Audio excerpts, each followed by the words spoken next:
Hi guys, and welcome to Escape Wheel Watch Reviews. My name is Steve, and today we're going to be reviewing the NorthEdge Anchor.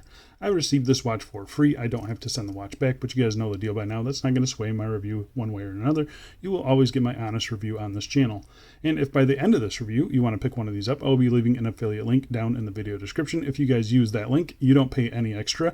I just get a little bit of commission that allows me to keep the channel going. So if you guys have ever used a link of mine in the past, I really do appreciate it. I am here because of you guys. The retail price for this watch is just under 96 US dollars. That's before any taxes, sales, coupons, or anything like that. The NorthEdge official store on AliExpress, they do participate in the sales, so keep that in mind.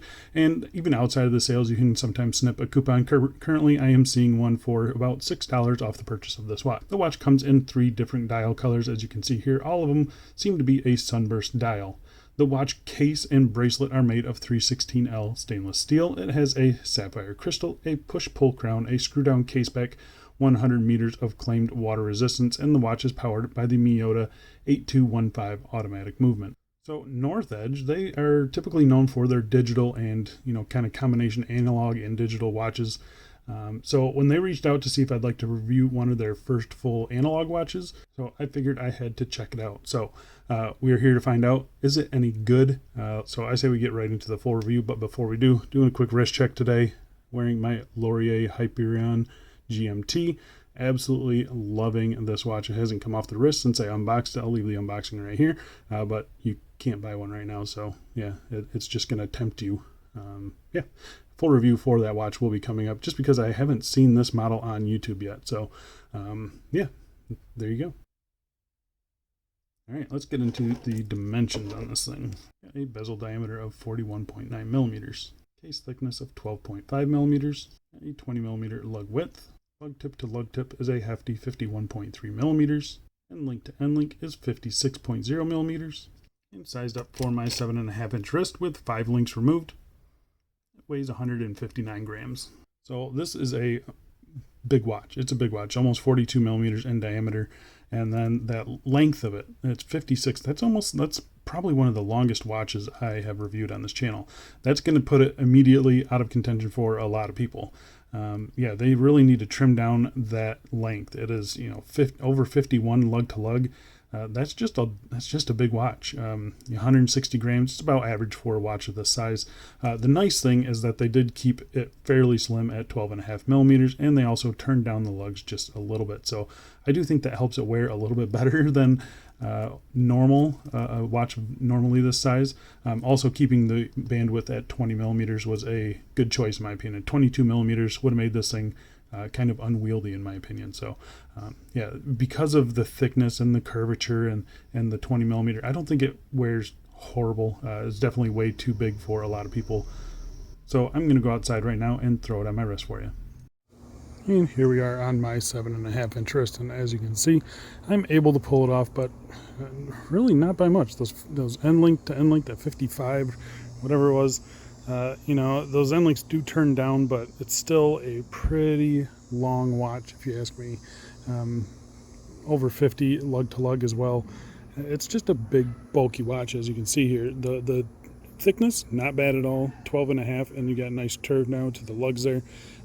Yeah, so other than that is fine in my opinion, and you do get lots of light play off of that ceramic bezel, and yeah, I think overall it looks pretty good. It is just a little bit big for my liking. I know some people are going to like the bigger watches, so if that's you, this is going to be perfect for you. And here we are out in some direct sunlight. There you can see that really nice strong sunburst dial on this thing. It looks excellent in the light. You got lots of play off of the chamfers and the case and the bracelet. Everything is, it looks pretty good in my opinion. The crystal is a little bit reflective, but really hasn't been much of an issue for me. It's a flat crystal, so we'll talk about that here in just a little bit. But yeah, I do think the dial looks absolutely fantastic out in the sunlight. Let's go throw this on some straps and we'll get back to this review. And here we are on a tan 2-stitch strap. This is just ripped off of one of my Octopus Kraken watches. I think it looks all right. Not my favorite combo though. And here we are on a Barton Silicone Elite strap, and yeah, fits great.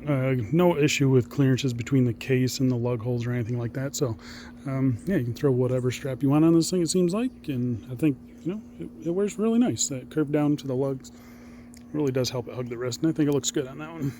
What do you guys think? And lastly, here we are on a blue nylon strap. Matches the color pretty nicely, and I think it overall looks pretty good. You can see 2 layers underneath the watch there. It still sits pretty nice in my opinion. Fairly satisfied with the way this thing works. You can see right there that AR coating is missing. That's my big issue with it. All right, let's go back inside and let's get back to this review.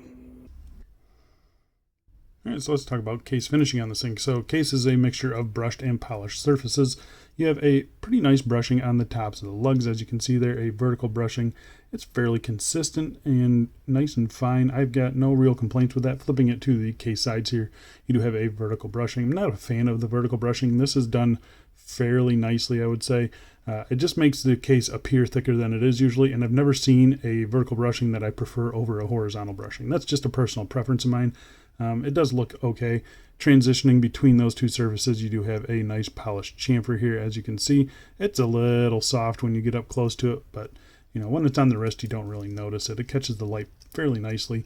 And overall, I think the case finishing on this thing is actually pretty good. You do have some nice crown guards here. Tucked in nicely is the signed crown here. It is just a push-pull crown, and it's kind of got this color-coded. So on this one, it's blue. On the green model, it's green. Black is black. It's kind of got this little band around. It's not a rubber band or anything like that. It's just, I think it's just paint dropped into this groove. It looks okay. Interesting, definitely interesting. It is really heavily guarded by these crown guards though. And they do get in the way a little bit when you're trying to wind this thing. But typically it's not a problem even for my fat fingers. So yeah, I think they did a pretty good job on that. This bottom edge here is a little bit sharp, but it never bothered me on wrist. I've definitely felt sharper cases, so I think they did a pretty good job on that as well. Flipping it around to the case back here, you have a fully polished screw down case back, simple notches to get a tool in there. You do have, I'm guessing that's a mineral crystal. We will test it here in just a second. Covering up the Miyota 8215, simple spec sheet around the outside. Nothing out of the ordinary, nothing offensive or anything like that. Yeah, it's nice, it's comfortable. I've had no issues with it at all. All right, let's talk about the bezel on this thing. So the bezel is a ceramic bezel insert here. Pretty nicely done. You do have a lumed pip at the 12 o'clock. That's the only lumed part. All this white here is just white paint. Yeah, nicely done. Nice and clean looking. Yeah, your minute markings up to 15. And then just a simple, clean, normal bezel beyond that point. No real complaints with that either. Everything is filled in nicely. Yeah, it looks good. The bezel itself, it's a stainless steel bezel, fully polished, got a nice grip on it here, and you kind of need it because the resistance is a little bit higher than I would like. It's not bad, but yeah, definitely, especially when you're on the bracelet here and you're trying to grip it in this position here, the bracelet kind of gets really close to that bezel, so you don't have a whole lot of finger on the knurling there, and it makes it a little bit tough to turn. The bezel action itself, I'm letting you listen to it right here. It's pretty cheap sounding, I'll say that, kind of hollow, which is unusual for a watch like this. You do have a little bit of play as well. I don't know if you can see it or not. The play it's really not that bad. That's exaggerating it, I think. But yeah, just playing with it like that. There's hardly any play in it. There's no bounce, there's no wobble or anything like that. So it's a fairly solid feeling bezel. The alignment on this one is pretty much spot on. Right about there is how it looks in person. So yeah, the alignment on this one is pretty good. It's 120 click unidirectional. The sound just isn't great. That's all. All right, so let's talk about the crystal. First thing first, we will test it for sapphire. It is positive for sapphire. The case back is mineral. I did test that one. This is definitely sapphire crystal. It is a flat sapphire crystal. It sits pretty much flush with the bezel there, as you can see. It is an unspectacular crystal, but I guess unoffensive. Flat crystals, they aren't bad at all. But yeah, this one does get washed out just a little bit more than I would like. It needs some anti-reflective coating. There's 0 on it that I can see. But yeah, it's fine. I've got no real complaints with just a plain flat sapphire crystal. Rolex uses a plain flat sapphire crystal without AR coating and no one complains. So I can't complain too much on a watch like this. All right, let's get to what I think is the star of the show on this watch, and that's the dial. So we're going to get real nice and tight on the dial here. You can see here, it is a very nicely done dial. It is a sunburst dial. You can usually see a lot of texture and kind of grain in that sunburst. On this one, it's pretty smooth. If you get real close, you can kind of see it here, but yeah, it's a really nice sunburst dial, deep blue. It's a matte dial, so there's no gloss over it or anything like that, but I mean, it just looks great. You have a printed minute track around the outside, nicely done. You have your double batons at 12, 3, 6, and 9, kind of these two dots here at the 12 o'clock, so you can kind of get your orientation in the dark if you need to. Not that that's going to help you because the Lume is terrible. We'll talk about that in a second. But the indices on this thing are really interesting. They're kind of borderless indices. If you get under macro, you can definitely see they are just regular applied indices, but they applied the luminous material all the way to the edge. So it's kind of got a really interesting look to it. Applied nice and straight, in my opinion. I think it looks really cool. It's definitely interesting. There's no real sparkle to the dial, but there is some depth to it, which is kind of cool. 3 o'clock, you have your date window there, which is nicely framed, and then right next to your double baton there, which is shortened. At the 12 o'clock position, you do have your NorthEdge anchor text there. I think it looks fine. Got no issues with that. And then down at the 6 o'clock, you have your Challenger Deep 100 meters, 300 feet. Interesting why they chose that. I would rather just say automatic 100 meters. And then you've got your anchor logo here down at the 6 o'clock too, which is, I think, pretty cool looking. The hands that they use, really nice syringe set of hands. They are maybe just a hair short of the minute track. I think the hour hand is fine. You do have your paddle second hand there sweeping around, touching the minute track there. So I am pretty happy with that. The handset on it, it's done fairly nicely, pretty clean, very simple handset. There's no dust or fluff or anything like that under the dial. So yeah, I think it's done pretty good. What isn't good is the Lume. They say it is Swiss Super Luminova, but it is definitely not. This Lume is absolutely terrible. I'm going to pop up a Lume shot here. You can see it against two watches that do have Swiss Super Luminova, and it just gets absolutely destroyed by it. Within a couple minutes, the Lume is all but vanished. So unusable Lume, which is a little bit of a downer, especially on a dive watch. So yeah, really, really bad Lume on this watch. All right, so let's talk about the movement and the crown on this thing. So the movement is the Miyota 8215 automatic movement. I actually just did a little bit of research for some guy on this thing. I didn't know this, but the Miyota 8215, it was released in 1977, and I don't think it's been updated. So it's just an old movement, but it is proven to be reliable and accurate enough and take a beating. It's a workhorse movement for sure. Yeah, so this one, it's been running pretty good for me, as you can see here, 11 seconds a day, a little bit high on the beat error. I like to see that under 1 millisecond. That's just a little something that I have to worry about.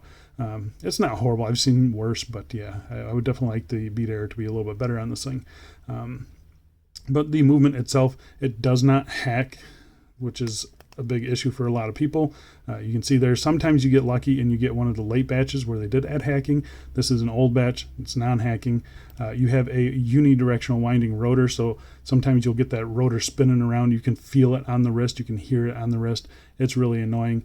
You get a stuttering seconds hand. Sometimes if you knock your wrist really hard on a surface, it'll actually stop the second hand for a second. So yeah, it's just an old movement, but obviously proven and reliable. It's been around for years, and yeah, I don't think it's a bad movement. It's just not. I definitely prefer an NH35 over this watch. I'll say that, but you know, if you have this movement, you can expect it to last a very long time and be reliable for that period of time. So yeah, I can't complain too much about the movement. I just wish they would have used an NH35.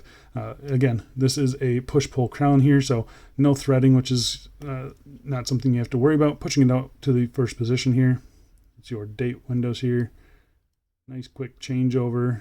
I'm going to show you the double digits. You can see the alignment on that date window, maybe just a hair off. It looks fine. It's not something that I really noticed until I got really close like that.